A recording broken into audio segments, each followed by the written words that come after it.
Dans l'épisode précédent, Araji avait réussi à découvrir des informations selon lesquelles les elfes sont très doués en magie, nourrissant l'espoir que le sage elfe pourrait les ramener, lui et les autres chefs. Il est donc parti à sa recherche.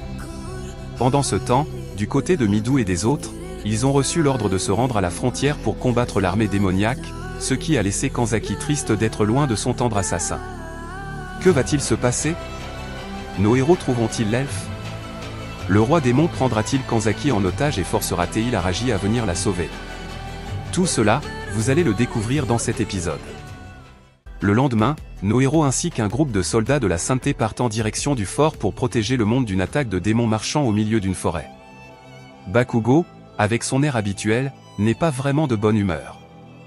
L'une de nos héroïnes pleure de fatigue et demande aux autres de faire une pause. Mais Mirai se retourne en lui disant qu'ils viennent de prendre une pause déjeuner, donc ils vont marcher jusqu'à la nuit. Cependant, Chemise Rose lui dit « Nous n'avons pratiquement fait que marcher au cours des 2 derniers jours. Ça devient ennuyeux. » Et son ami souhaite que quelque chose d'intéressant se passe. Mais Bakugo les interrompt en leur demandant de s'arrêter. Les autres, sur leur garde, lui demandent s'il y a quelque chose qui arrive. Bakugo leur dit qu'il sent la présence de bêtes magiques dans les buissons, ce qui surprend les autres. Mais l'un des chevaliers leur crie dessus, leur demandant pourquoi ils se sont arrêtés. Midou s'excuse en lui disant qu'ils sentent la présence de bêtes magiques proches d'eux. Le chevalier leur dit qu'il ne voit rien et même s'il y avait quelque chose, il devrait à tout prix suivre ses ordres et ne rien faire sans ses ordres. Cela énerve Bakugo, qui lui demande ce qu'il a dit, tout en l'attrapant par la gorge, ce qui empêche au chevalier de dire un mot de plus. Mais Midou vient à la rescousse du chevalier en demandant à Bakugo d'arrêter. En réponse, Bakugo leur demande « Pourquoi devrais-je suivre les ordres d'un tel merde ?» Mais avant même de dire quoi que ce soit de plus, des monstres les attaquent, surprenant Bakugo qui laisse tomber le garde. Car un groupe de lapins Wolverine les attaque, ce qui effraie les gardes qui demandent à tout le monde de se préparer au combat. Mais les lapins Wolverine ne leur laissent pas le temps de se préparer et partent dans leur direction, attaquant les chevaliers qui ont du mal à bloquer leurs coups puissants car leurs griffes sont aussi résistantes que l'acier et sont assez intelligents pour désarmer les soldats. Les laissant s'envoient face aux terribles lapins Wolverine, prêts à leur enlever la vie sans une once de pitié, laissant les soldats sans espoir de revoir leur famille. Mais une explosion puissante frappe les monstres en plein visage car Bakugo est arrivé pour les défoncer, car ils l'ont empêché de donner une bonne leçon aux chevaliers, en leur donnant des coups de pieds explosifs. Puis écrase la tête de l'un d'entre eux avec son pied. Le soldat le remercie de l'avoir sauvé, mais Bakugo lui dit simplement « Toi sac à merde, ne te mets pas sur mon chemin » et fonce en direction des lapins Wolverine en les explosant à un sans leur laisser la chance de riposter, avec de la rage et se met à tous les exploser. Ce qui surprend ses amis en voyant que ces explosions sont devenues encore plus puissantes que toutes les autres. Bakugo marche parmi les cadavres en se disant « Ceci n'est pas suffisant. Cette puissance que j'ai ne vaut toujours rien comparée à ce salaud. » Tout en se rappelant de la nuit où Araji a tué Leonora, il était au sol, impuissant face au pouvoir de Leonora alors que Araji, lui non. Il se rappelle comment Araji a tué Leonora sans même hésiter. Comment Araji lui a encore volé la vedette, même n'ayant qu'un pouvoir de merde. Il se rappelle que depuis l'école, il avait une mauvaise impression à propos de lui car il n'avait nullement peur de lui et de ses menaces. Pour être plus précis, le problème pour lui était le fait qu'il ne réagissait pas à ses provocations et se rappelle de sa frustration, de la sensation qu'il a eue. Mais ce qui le rend encore plus en rogne, c'est qu'il s'est moqué de lui pour son pouvoir de merde lors de leur arrivée dans ce monde, car il pensait qu'il était le plus fort. Mais Midou le retire de ses pensées, lui demandant ce qui ne va pas car il semble être de très mauvaise humeur. Bakugo remonte sur son cheval, lui disant « Ce n'est rien. Juste que je n'aime pas être commandé par un tel déchet. Rien d'autre. » Quelques jours plus tard, nos héros arrivent autour de la frontière ouest du Saint-Royaume où se trouvent les soldats qui protègent le royaume contre les attaques des démons.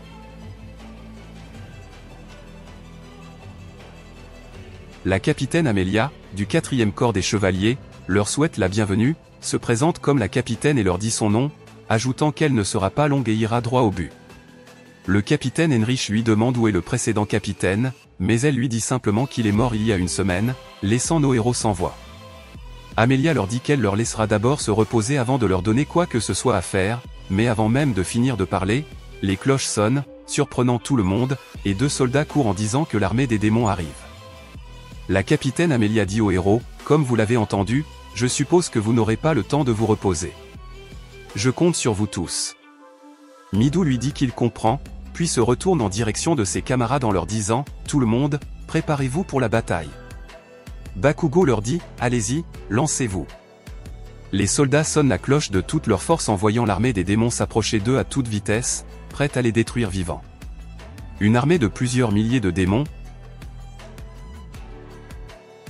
ce qui surprend nos héros qui restent sans voix face à cette puissance écrasante. Le capitaine Heinrich donne l'ordre aux archers de tirer leurs flèches. Ces derniers se concentrent et tirent sur la multitude de démons, tandis que les magiciens lancent leurs boules de feu en direction des démons, créant une pluie de feu et de flèches. Les démons sont atteints de toutes parts, mais leur général leur donne l'ordre de continuer à avancer et de ne pas reculer sous aucun prétexte. Midou est surpris et demande comment ils peuvent continuer à avancer ainsi après avoir été atteints de cette façon. Amélia lui dit qu'ils ne meurent pas pour si peu et de se préparer à combattre. Puis elle leur dit, ne les sous-estimez pas, ils sont très endurants et nous, les humains, sommes extrêmement fragiles comparés à eux. Midou, surpris, lui demande ce qu'ils doivent faire maintenant. Elle lui dit de suivre Heinrich et de suivre ses ordres, et qu'elle va descendre pour les combattre. Heinrich leur dit, que Dieu vous garde. C'est ce que je voulais dire, mais certaines personnes manquantes sont déjà là-bas en bas. Ce qui surprend Midou, ayant une idée de qui cela peut être, ce que Nagas confirme en lui disant qu'ils ont descendu il y a un moment, laissant Midou sans voix alors que d'énormes explosions se font sentir au milieu des démons qui n'ont pas la moindre chance. Le général demande aux autres démons ce qui se passe, mais ces derniers restent sans dire un mot en regardant Bakugo sur une énorme pile de démons morts. Bakugo les regarde, prêt à les détruire vivants. Leurs amis aussi ne sont pas restés sans rien faire et ont également vaincu quelques démons. Le général leur dit qu'ils n'ont aucune chance contre eux tout seuls, mais Bakugo leur répond avec une énorme explosion, puis leur dit, je m'en fiche que vous soyez du commun des mortels ou quelque chose d'autre, je vais juste effacer votre existence de la surface de cette terre, en explosant les monstres devant lui, créant une énorme explosion. Mais un groupe de démons arrive près d'un mur et détruit ce dernier, laissant les soldats sans voix. Les monstres entrent dans les murs de la frontière et commencent à attaquer les soldats, mais Midou et les autres héros viennent au secours des soldats. Tous les démons foncent dans leur direction, mais il active sa nouvelle compétence, l'extension de l'épée, et tranche tous les démons en deux, sans la moindre problème. Puis remonte le moral de ses amis en leur disant qu'ils peuvent gagner ce combat et qu'ils doivent se battre sans avoir peur, leur donnant du courage. Puis il fonce en direction des monstres, se disant à lui-même, si je montre mon hésitation, il ressentirait aussi de l'agitation. Je suis le chef de cette classe. Il m'a enseigné le prix de ma naïveté. Mirai se met elle aussi au combat en faisant appel à ses capacités télékinétiques, ainsi que Nagas qui convoque ses flammes et Kanzaki qui contrôle les démons. Mais nos autres héros ne restent pas non plus hors de combat, blessant gravement les héros. Les soldats sont surpris de nos actions, mais Heinrich leur demande de venir avec lui pour protéger les candidats à héros et fonce en direction de l'armée des démons pour affronter ces derniers et finaliser les démons qui ont survécu à nos héros. L'instant suivant, le champ de bataille est rempli de corps de démons, avec une odeur de sang dans l'air. Tous nos héros étaient fatigués du long combat et surpris de voir autant de morts autour d'eux. L'armée des rois démons a été vaincue. C'est notre victoire. Malgré les célébrations, Midou fixait l'horizon sans dire un mot, confronté à la dure réalité de la guerre. Heinrich l'interrompt en lui demandant comment il se sent face à son premier combat sur un champ de bataille. Midou lui dit, c'est une chose difficile à apprendre. Une bataille à cette échelle est assez délicate. Pendant la bataille, ma vue se réduisait, ce qui m'empêchait de donner des ordres. Heinrich le réconforte en lui disant, vous avez bien fait, assez. C'est grâce à vous tous que nous avons gagné aujourd'hui. Mais restez toujours sur vos gardes. Nos ennemis aujourd'hui étaient seulement des démons de bas à moyen rang. Même si leur nombre était faible, les démons de haut rang sont d'un calibre différent. Midou lui répond décidé qu'il tiendrait cela à l'esprit. À la nuit tombée, au campement des démons, un démon fait son rapport au lord, lui disant qu'il n'a pas été capable de détruire le mur. Le lord démon devient furieux de leur incompétence. Le démon en question était le plus haut dirigeant de l'armée des rois démons, le 4e roi céleste de la Terre, Stoneger.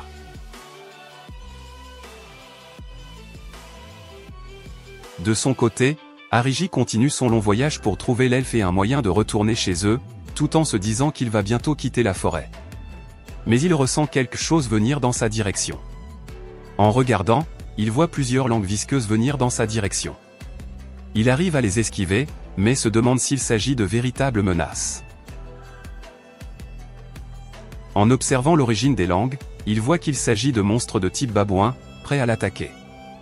Il active sa capacité de jugement et découvre qu'il s'agit des babouins à langue, âgés de 33 ans, présentant une variété de niveaux d'agilité, d'attaque de langue et de défense, reflétant ainsi leur diversité dans les compétences. Il jette son sac au sol en se préparant au combat. Les babouins lancent leur attaque en sa direction, qu'il arrive à esquiver. Sans même avoir le temps de riposter, un autre babouin arrive devant lui, mais il réussit à l'esquiver et à prendre ses distances. Les babouins ne lui laissent pas une seconde de répit, l'attaquant de toutes parts en essayant de l'attraper avec leur langue, mais il esquive et plante son couteau dans la langue de l'un d'eux, le faisant hurler de douleur. Ariji ne s'arrête pas là et tranche la langue du babouin, puis fonce jusqu'à lui. Le babouin essaie de le frapper, mais il esquive sans le moindre problème, lui dit qu'il est trop lent et lui tranche la gorge, puis se retourne en direction des autres babouins, les mettant en état de choc. Ariji leur dit « Qu'est-ce que vous attendez pour vous attaquer à moi? Si vous ne le faites pas, je vais vous attaquer. » L'instant suivant, le sol est rempli de sang de toutes parts des babouins. Ariji les regarde en se disant, même si lentement, des créatures magiques plus puissantes continuent d'apparaître. Est-ce parce que je me rapproche du territoire de l'armée des rois démons? Peut-être parce que cet endroit est assez loin de la ville où il y a beaucoup de chevaliers et d'aventuriers, plus je m'enfonce à l'intérieur, plus il y a de possibilités que certains puissants bêtes magiques soient laissés intacts par les humains. D'une manière ou d'une autre, je peux percevoir l'âge de ces bêtes grâce à mon évaluation. Maintenant, je dois maintenir ma garde. Ariji continue son voyage solitaire en se disant, ceci est le mont Urugano, une barrière naturelle qui ralentit l'invasion de l'armée des rois démons. Le point culminant là-bas s'appelle la montagne du loup moissonneur. Il y a une rumeur selon laquelle le sage Elbana vit au sommet de cette montagne. Si je me souviens bien, il devrait y avoir un petit village au pied de la montagne du loup moissonneur. Au coucher du soleil, il arrive enfin près du premier village, mais il est surpris de voir le village complètement en flammes, avec des gens criant et hurlant à l'aide.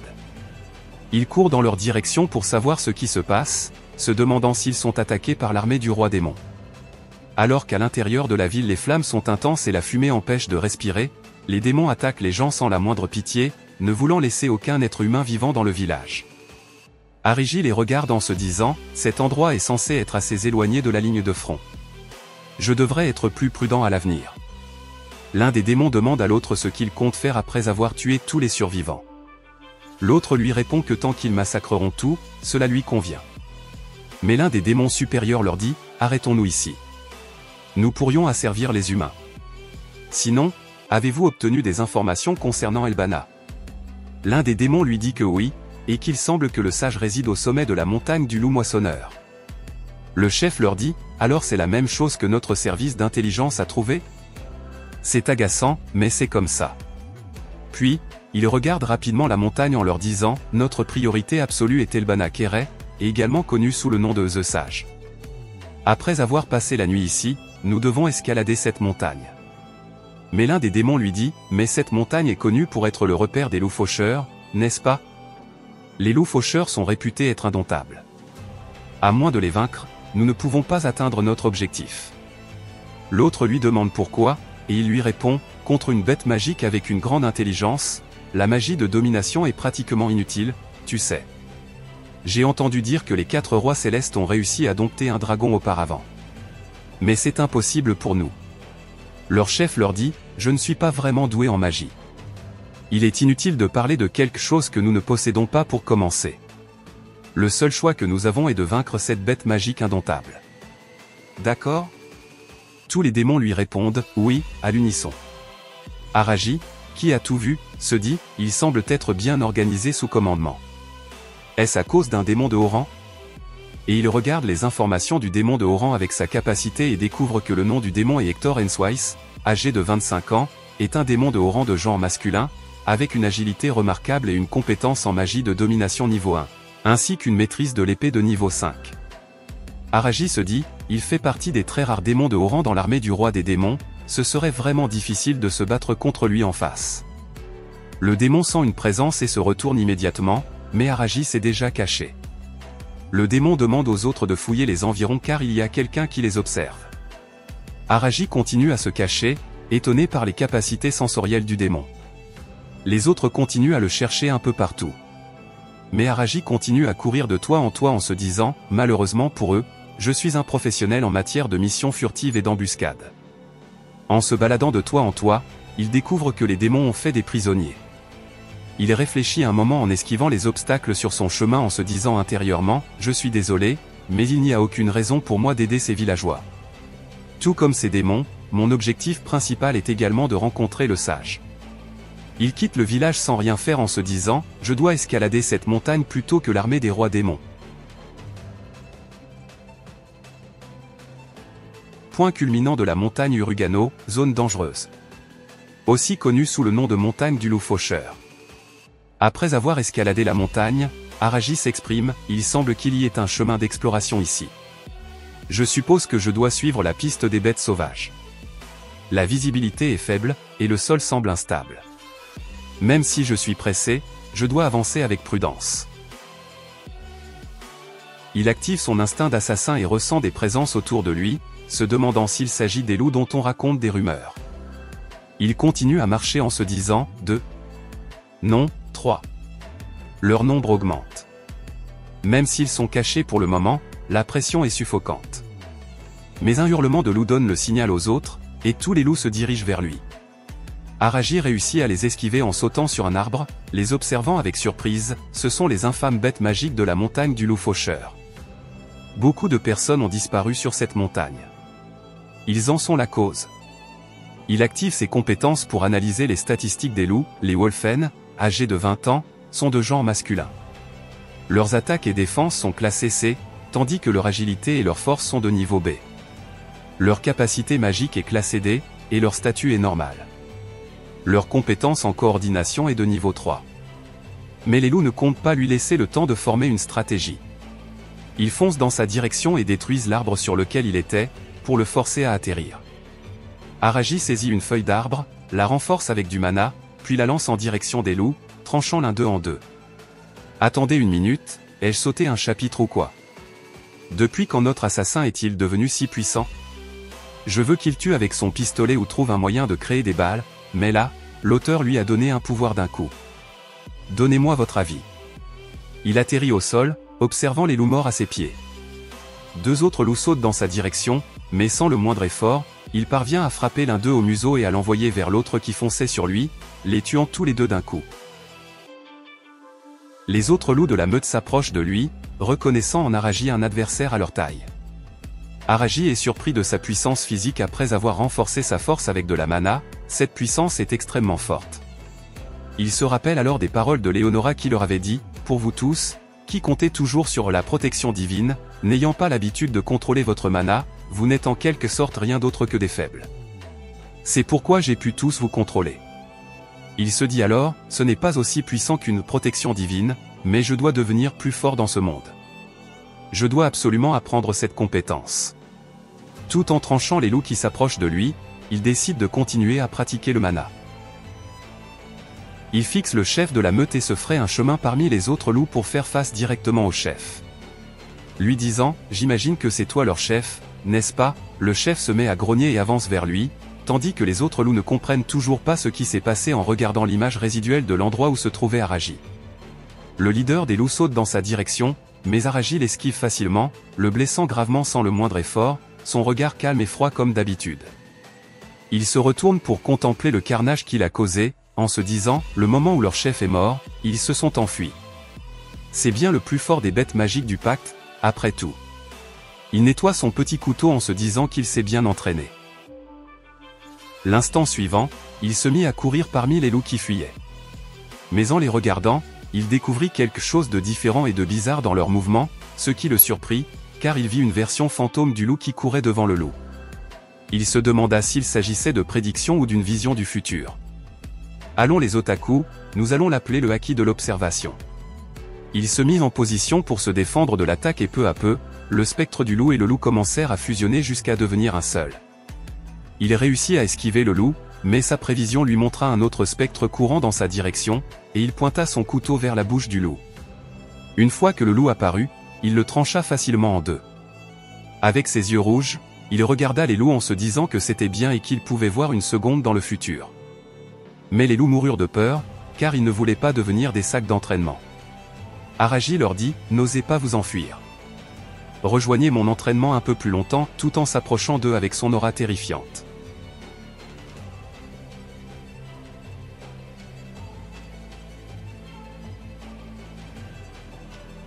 L'instant suivant, Araji s'enfonce plus profondément dans la forêt, laissant des cadavres de loups sur son passage, activant ses capacités sur lui-même. Ses statistiques apparaissent, Shinjukai, âgé de 20 ans, est un homme doté d'une attaque de niveau A, d'une défense de niveau B, d'une agilité de niveau A, d'une force de niveau B et d'une magie de niveau C. Son statut est normal, et ses compétences comprennent la protection divine de l'évaluation niveau 3, la protection divine de détection de points faibles de niveau 1, la protection divine de la prévoyance niveau 1, la technique d'assassinat niveau 5, la technique de poignard niveau 5 et technique de dissimulation niveau 1. Mais son attention est attirée par sa compétence, protection divine, de la prévoyance niveau 1. Car c'est grâce à cela qu'il a pu voir le futur. Il continue à escalader la montagne en se disant, lorsque j'ai reçu la détection de points faibles, mon évaluation a également progressé. C'est essentiellement passer d'une évaluation normale à une bénédiction améliorée. C'est une compétence qui me permet de tout voir d'un seul coup d'œil. Le long escalade a réussi à fatiguer notre assassin, car même un assassin expérimenté se fatigue. Il s'assoit un peu en se disant, comme prévu, je suis assez épuisé. Je devrais être proche du sommet, je suppose qu'il est temps de faire une pause par ici. Mais à ce moment, un énorme bruit attire son attention, avec des sueurs froides, il se demande s'il s'agit de l'armée du roi démon. Il se met à courir en se disant que ce n'est pas le bon moment pour prendre une pause. Près de la montagne, l'armée du roi démon regarde les corps des loups au sol tout en encerclant quelqu'un. Le chef des démons lui dit, tu es plutôt persévérante, jeune elfe. Comme prévu, de la disciple du sage. Alors que la jeune elfe blessée les regarde avec détermination, ne comptant pas abandonner, le général donne l'ordre aux démons de la tuer. Réussiront-ils à la tuer? Araji viendra-t-il à son secours? Réussira-t-elle à fuir? Pour le savoir, abonnez-vous, donnez un like et partagez la vidéo pour soutenir la chaîne. Encore merci pour votre soutien qui m'a permis d'atteindre les 5400 abonnés, nous sommes presque à 6000 abonnés. À bientôt. Ciao.